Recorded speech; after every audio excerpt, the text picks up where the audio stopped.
राजनीति में आए तो राजनीति से पहले आप प्रशासनिक सेवा में रहे हैं। उस सेवा में रहते हुए आपने भोजपुर और बिहार के लिए खासकर क्या कुछ किया?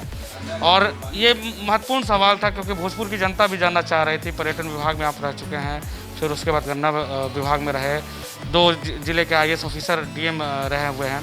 तो अब आखिरी सवाल ये रहेगा, बीजेपी को किस तरीके से देखते हैं? आखिर क्यों बीजेपी आपने चुना?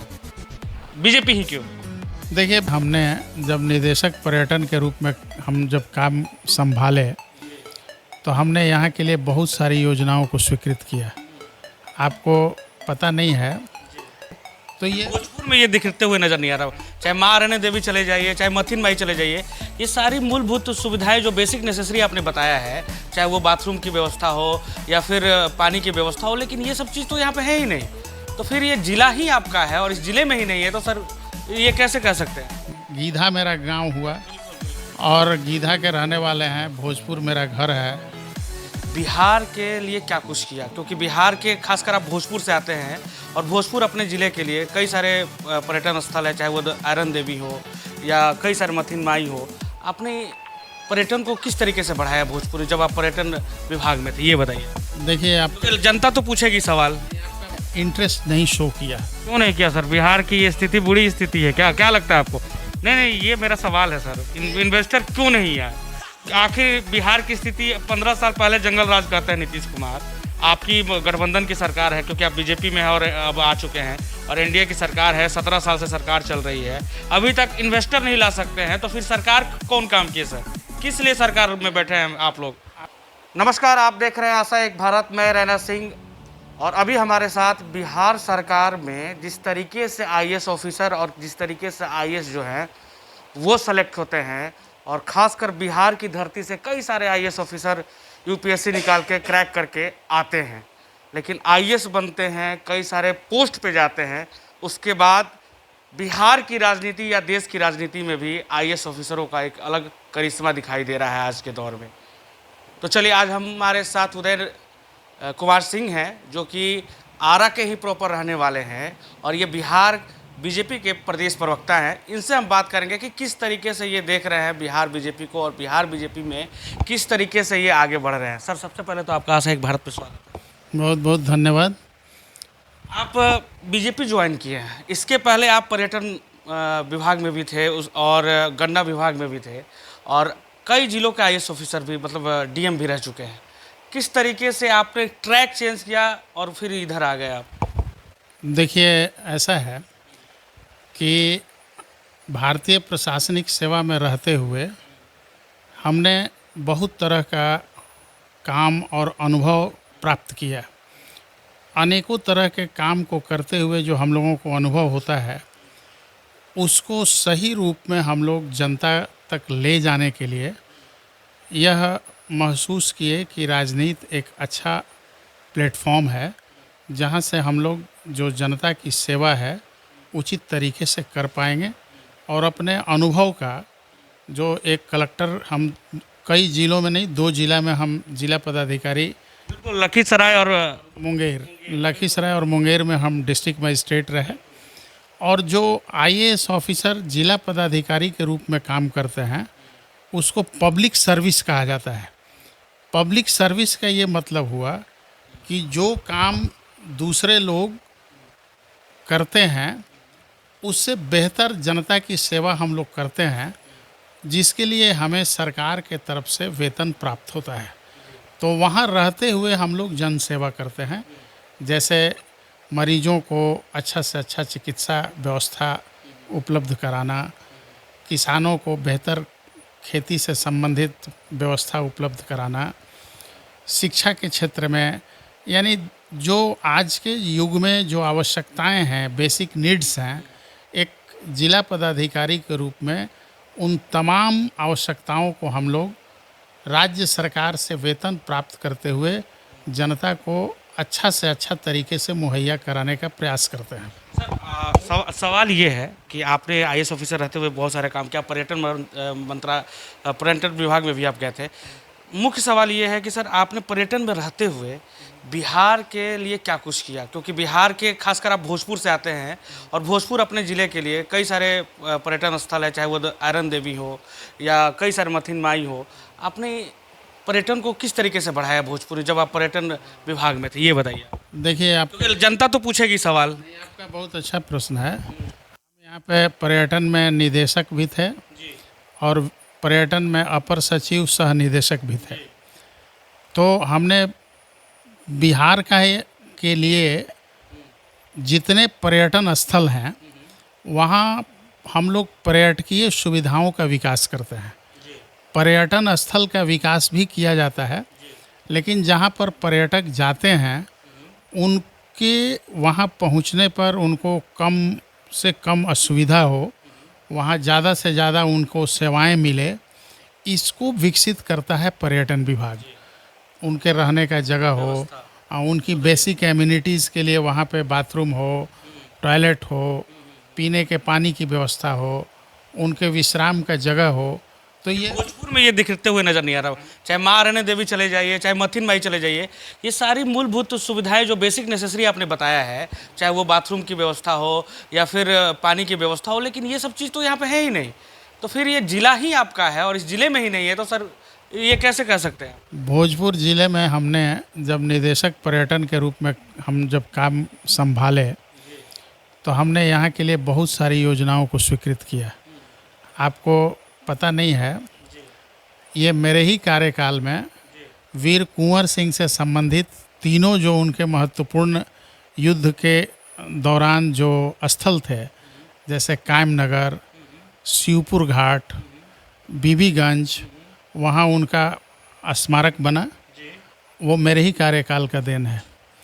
इसके अलावा हम लोगों ने और पर्यटन स्थलों का चयन किया। उसका एक प्रक्रिया ये है कि जो स्थानीय जनप्रतिनिधि होते हैं वो विभाग को लिखते हैं और वो विभाग को लिखते हैं कि हमारे क्षेत्र में ये महत्वपूर्ण पर्यटन स्थल है। कब से कब आप रहे थे। हम 2017 से 19 तक थे। तो महत्वपूर्ण पर्यटकीय स्थलों के विकास के लिए वहाँ के जनप्रतिनिधि लिखते हैं और यह एक संयोग है कि आपके यहाँ से माननीय विधान परिषद सदस्य श्री राधाचरण शाह जी थे और उन्होंने शाहाबाद के 3-4 महत्वपूर्ण पर्यटकीय स्थलों के विकास के लिए उन्होंने रिकमेंड किया और वो पर्यटन स्थल जिनके को विकसित करने के लिए उन्होंने लिखा, उसमें बेलाउर सूर्य मंदिर है, उसमें जमुआव है, उसमें बखोरापुर है, बखोरापुर काली मंदिर है, फिर जो यहाँ पे जैन लोगों का जो जल मंदिर है वो है। तो उन सभी योजनाओं को हम लोगों ने लिया और आज भी हम लोग कोशिश कर रहे हैं कि उन योजनाओं को जल्दी से जल्दी स्वीकृत कराते हुए धरती पर वहाँ दिखाई पड़े, ऐसा काम हम लोग शीघ्र करें। देखिए, आप गन्ना विभाग में भी थे। हम सवाल आपसे आज बहुत टफ पूछने वाले हैं। आप गन्ना विभाग में थे, कई सारे गन्ना के जो फैक्ट्री हैं वो बिहार में बंद पड़े हुए हैं। भोजपुर में आपने गन्ना विभाग के फैक्ट्री को क्यों नहीं लगाया, भोजपुर के लिए क्यों नहीं कुछ किया। जब आप थे, आप भोजपुर के रहने वाले हैं, आप क्यों नहीं किए कुछ। भोजपुर की जनता तो आपसे अपेक्षा रखती थी, बिहार की भी जनता रखती थी, लेकिन आप कई सारे गन्ना फैक्ट्री बंद हुए हैं। आपका ये अच्छा प्रश्न है। आपको 2-3 चीज़ें हम उसमें थोड़ा सा और आपको जानकारी के लिए बता देना चाहते हैं। गन्ना की फैक्ट्री वहीं लगती है जहाँ गन्ना का खेती होता है। चूँकि गन्ना के फैक्ट्री के लिए गन्ना एक बड़ा उसका जो गन्ना उद्योग का गन्ना रॉ मटेरियल है, उसकी पेराई होती है। आपके भोजपुर ज़िले में कहीं पर गन्ना का उस पैमाने पे खेती नहीं होता है, नंबर 1। नंबर 2 ये कि जितने गन्ना मिल बंद हुए हैं वो मेरे कार्यकाल में नहीं बंद हुए हैं। चालू तो आप करवा सकते थे। चालू जहाँ तक करवाने का है तो राज्य सरकार ने ये निर्णय ले लिया था कि जो भी गन्ना मिल बंद हुआ है उसको अब चालू नहीं करना है, उसके ज़मीन को और उस इंडस्ट्री को बियाडा को दे देना है। ये राज्य सरकार का निर्णय था, इसमें मेरा कोई निर्णय नहीं था। गन्ना उद्योग विभाग मिल को चलाने के लिए अनेकों बार टेंडर किया और टेंडर किया कि कोई आए बाहर से निवेशक, मिल को वो शुरू करे और मिल आगे चले, लेकिन किसी निवेशक ने इंटरेस्ट नहीं शो किया। क्यों नहीं किया सर? बिहार की ये स्थिति बुरी स्थिति है, क्या क्या लगता है आपको? नहीं नहीं, ये मेरा सवाल है सर, इन्वेस्टर क्यों नहीं आए? आखिर बिहार की स्थिति 15 साल पहले जंगल राज कहते हैं नीतीश कुमार, आपकी गठबंधन की सरकार है, क्योंकि आप बीजेपी में हैं और अब आ चुके हैं, और एनडीए की सरकार है, 17 साल से सरकार चल रही है, अभी तक इन्वेस्टर नहीं ला सकते हैं, तो फिर सरकार कौन काम किए सर? किस लिए सरकार में बैठे हैं आप लोग? हेलो, हाँ, आपका प्रश्न जो है, आप इन्वेस्टर गन्ना उद्योग में नहीं आए, लेकिन दूसरे, चूँकि गन्ना उद्योग जो अभी है वो उससे ज़्यादा प्रॉफिटेबल दूसरे अन्य उद्योग हैं। जैसे अभी इथेनॉल है, वो भी गन्ना से ही बन रहा है, फूड ग्रेन से भी बनता है। तो गन्ना से संबंधित जो चीनी मिल है, चीनी मिल अब उतना प्रॉफिटेबल नहीं रह गया है।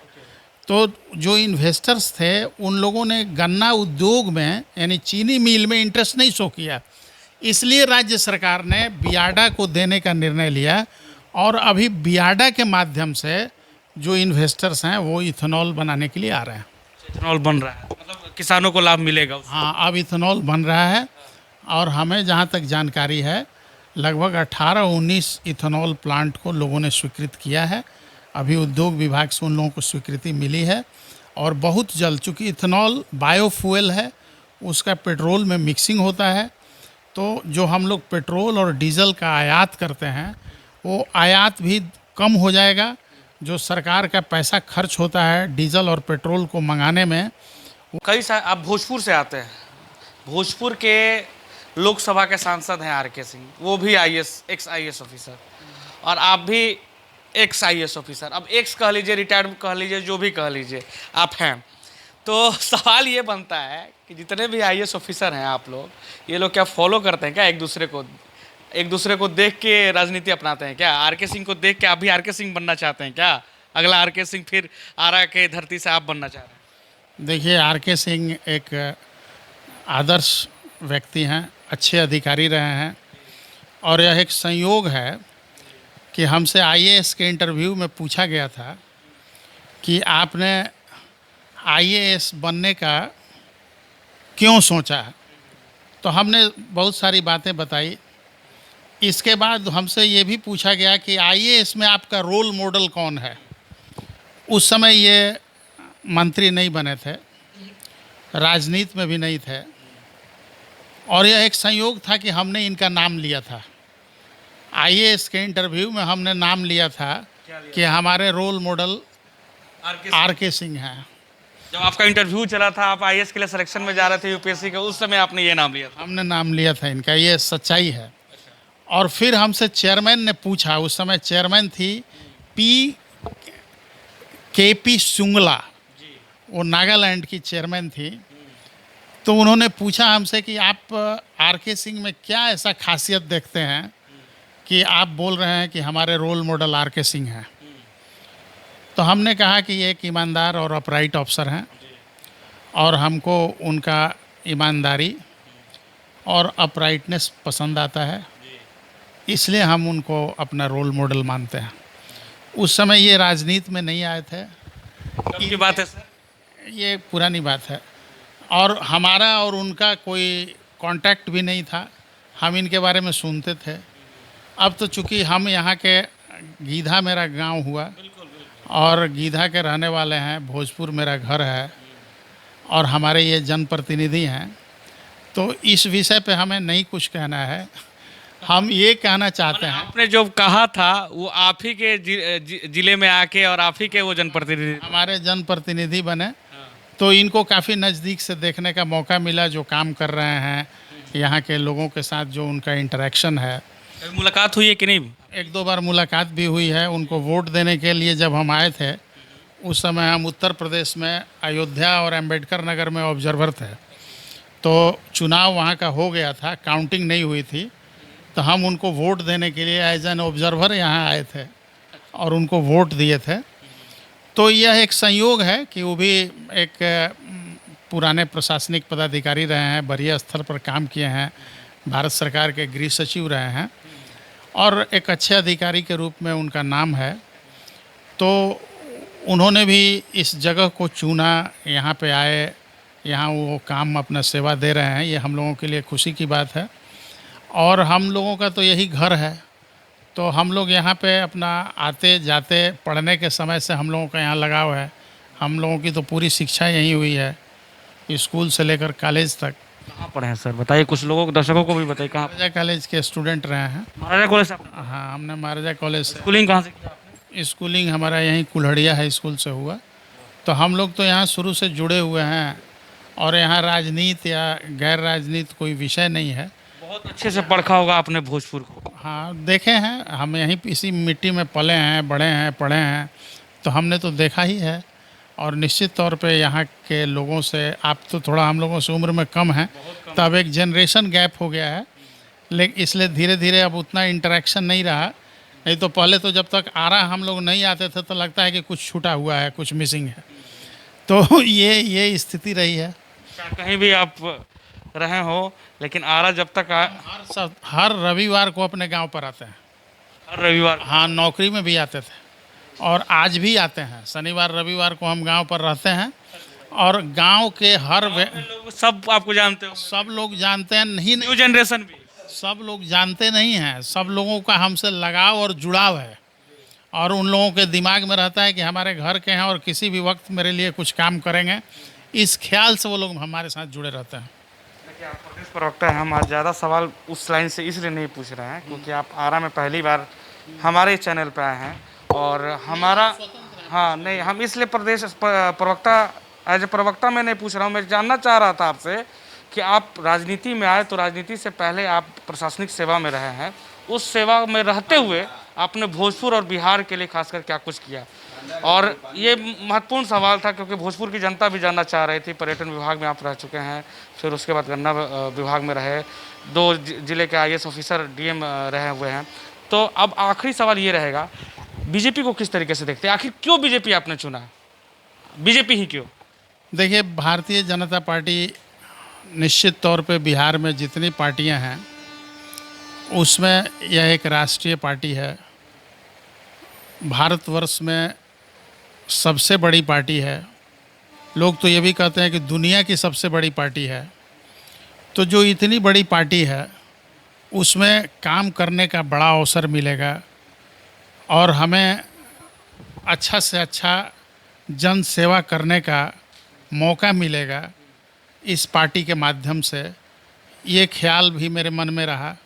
साथ ही साथ शुरू से राष्ट्र सेवा, देशभक्ति में हमें महसूस हुआ कि यह पार्टी औरों की तुलना में ज़्यादा सक्रिय रहती है। इसमें आदर्श पुरुष श्री अटल बिहारी वाजपेयी और लाल कृष्ण आडवाणी, ऐसे ऐसे लोग रहे। अभी प्रधानमंत्री श्री नरेंद्र मोदी जी के नेतृत्व में पूरा पार्टी काम कर रहा है। कांग्रेस भी तो राष्ट्रीय पार्टी है, उसमें भी नेहरू रह चुके हैं, कई सारे, इंदिरा गांधी रह चुकी हैं। देश को आज़ाद दिलाने में कांग्रेस का सबसे बड़ा हाथ है। तो आपने कांग्रेस में क्यों नहीं गए? आप बीजेपी ही क्यों? अभी बीजेपी का इतना नाम सुना रहे हैं, कई सारे महान पुरुष तो उसमें भी हैं, कांग्रेस में भी है, तो कांग्रेस भी जाना चाहिए था आपको। बिल्कुल, आप सही बोल रहे हैं, कांग्रेस भी राष्ट्रीय पार्टी है। लेकिन हम वो अब रहा विचार का। अब आपका विचार किससे मेल खाता है? तो हमारी जो मानसिकता है, मेरा जो मेंटल फ्रीक्वेंसी है, वो कांग्रेस से उतना नहीं मेल खाता है। भारतीय जनता पार्टी के सिद्धांत में किस तरीके का, नहीं, मैं सवाल ये पूछना चाहूँगा, किस तरीके का मेंटल स्थिति आपका नहीं मिल पा? ये मेंटल फ्रीक्वेंसी जो है, ये बड़ा ही सब्जेक्टिव टॉपिक है। इसको आप ऑब्जेक्टिव मैनर में आइडेंटिफाई नहीं कर सकते हैं। इसमें बहुत सारी चीज़ें हैं, विचार है, उसकी शैली है, सिद्धांत है, कार्यशैली है, कार्य पद्धति है। तो इसलिए हम इसको एक कोई टर्म क्वाइन नहीं कर सकते हैं कि इस कारण से। तो हमारा जो मेंटल फ्रीक्वेंसी है, हमारी जो मानसिकता है, वो भारतीय जनता पार्टी से ज़्यादा करीब है और इसलिए हमने भारतीय जनता पार्टी को अपना काम करने के लिए अपना उसमें सोचा कि यहाँ हमें अवसर मिलेगा। हमने उसके साथ सक्रिय रूप से अपने आप को जोड़ा। देखिए, आज हम राजनीतिक सवाल आपसे नहीं करेंगे और बिहार प्रदेश के लिए आप बीजेपी के प्रदेश प्रवक्ता बने हुए हैं। आगे बिहार का भविष्य कैसे देखते हैं? जदयू और बीजेपी आपने सेठ जी का नाम लिया है, राधाचरण शाह का, वो एमएलसी हैं, जदयू से हैं, किसान मोर्चा के प्रदेश अध्यक्ष भी हैं वो। तो पंचायती राज के वो प्रदेश अध्यक्ष भी हैं। तो किस तरीके से आप देखो? ये पहले तो हम लोगों के परिवार के सदस्य हैं, इसके बाद एनडीए के अहम यहाँ पे एक सक्रिय कार्यकर्ता हैं, एक एनडीए के सक्रिय व्यक्ति हैं, और इसको तो आप नकार नहीं सकते हैं कि भारतीय जनता पार्टी और जदयू एनडीए का अंग है। एनडीए में साथ मिल करके दोनों ठीक ठाक है ना, मेरा सवाल ये था। नहीं, बिल्कुल बीजेपी जदयू ठीक है, बिल्कुल ठीक है। और हमको तो नहीं लगता है कि अगर ठीक नहीं रहता तो एक दिन भी सरकार चलती। ठीक है तभी तो सरकार चल रही है। तेजस्वी यादव कहते हैं कुछ ठीक नहीं, हम तो कब जब चाहे तब सरकार बना ले। अब उनके बात पर हम क्या टिप्पणी करें? अब प्रदेश प्रवक्ता है, आपको करना होगा। नहीं तो अब कौन क्या बोलता है, अब उस स्तर पे हम नहीं बोलना चाहते हैं। वो भी विरोधी दल के नेता हैं, उन्होंने अगर कुछ टिप्पणी किया है तो वो अपना सोच समझ के कुछ सोचते होंगे। टिकट को लेके लेकिन हमें नहीं लगता है कि उन जो सोच रहे हैं वो उतना सफल हो पाएंगे। नीतीश कुमार तेजस्वी यादव का जो सपना है वो पूरा करिएगा आप लोग, सीएम बनेंगे वो, क्या लगता है? हम लोग तेजस्वी यादव का सपना पूरा करने के लिए बैठे हैं। हमारी पार्टी है भारतीय जनता पार्टी, हमारी सरकार एनडीए की चल रही है। तेजस्वी यादव का सपना पूरा करना हमारा थोड़ा ही कर्तव्य है। देख के तो यही लग रहा है, कई सारे जगह बिखराव आते हैं, चाहे वो कई सारे मुद्दे हो, बीजेपी के अलग ही मुद्दे हो जाते हैं, नीतीश कुमार के अलग ही मुद्दे हो जाते हैं, जदयू के अलग ही मुद्दे हो जाते हैं। तेजस्वी जी का सपना पूरा करने के लिए उनके पिता हैं, उनकी माता है, उनका अपना प्लेटफॉर्म है। आप परिवारवाद का आरोप लगा रहे हैं? नहीं, हम वो सब कुछ आरोप नहीं लगा रहे हैं। तो आपने सिर्फ उनके पिता और माँ का नाम लिया। उनके पिता और माँ ही उनके सपना को पूरा करने में लगे। पार्टी का नाम क्यों नहीं लिया आपने? पार्टी भी उनकी लगी हुई पार्टी है, पिता पार्टी से अलग थोड़े ही हैं। वो पार्टी ही उनके पिता की पार्टी है, तो वो लोग हैं उनके साथ लगे हुए हैं, तो वो अपना सपना में वो अपना पूरा करने में लगे हैं। हम लोगों का अपना सपना है बिहार को विकसित करना। अभी जो माननीय मुख्यमंत्री श्री नीतीश जी के नेतृत्व में जो सरकार चल रही है वो एक विकसित बिहार का सपना लेकर चल रही है, और हम लोगों का प्रयास है कि बिहार का विकास हो, हर गरीब तक सरकार का पहुंच हो, समाज के अंतिम पंक्ति में बैठा हुआ आदमी भी यह महसूस करे कि हमारे पीछे सरकार का साया खड़ा है। हम लोग इस सपने के साथ बढ़ रहे हैं। बहुत बहुत धन्यवाद, आपने समय दिया। बहुत बहुत धन्यवाद भाई, आपने इतना मूल्यवान समय निकाला, बहुत बहुत धन्यवाद। ये से हमारे साथ उदय कुमार सिंह थे, बीजेपी के प्रदेश प्रवक्ता हैं, और पूर्व में ये आईएएस ऑफिसर रह चुके हैं, कई सारे विभाग इन्होंने संभाले हैं। तो हमने जो सवाल किया है इनके पिछले जीवन से किया, क्योंकि आखिर ये प्रदेश प्रवक्ता बने, बीजेपी में आए, तो बीजेपी में और जन सेवा ये कैसे करेंगे, आखिर इनका बैकग्राउंड क्या है, इनसे हमने खुद बात करके ये जाना है। और ख़ासकर ये बात तब अहम हो जाती है क्योंकि ये भोजपुर ही ज़िला से बिलोंग करते हैं, आरा से ही बिलोंग करते हैं। तो ये सवाल अहम हो जाता है कि जब ये प्रशासनिक सेवा में थे तो इन्होंने आरा के लिए क्या किया, आरा के लोगों के लिए क्या किया। जब ये अब आ रहे हैं तो बीजेपी के द्वारा ये आरा में किस तरीके से विकास करवाएंगे, आरा में क्या इनका अगला ट्रैक जो है वो आरके सिंह जिस तरीके से अपना ट्रैक मूव ऑन किए ये भी कर रहे हैं, क्या ये भी मंत्री और विधायक बनने के लिए आ गए हैं। ये सारी सवालों को हमने पूछा है और विवादित तरीक़ों से इन्होंने जवाब भी दिया है। आप देख रहे थे आशा एक भारत, मैं रैना सिंह। खबर यहीं तक, जरूर बताइएगा खबर कैसा लगा आपको। कैमरे के पीछे यानी कि रोशन कुमार के साथ मैं रैना सिंह, आरा भोजपुर, बिहार। आपका अपना आशा एक भारत को सब्सक्राइब करिए भैया, और साथ ही साथ बेल बटन दबाना ना भूलें, क्योंकि बेल बटन दबाइएगा तभी तो खबर फटाफट पाइएगा।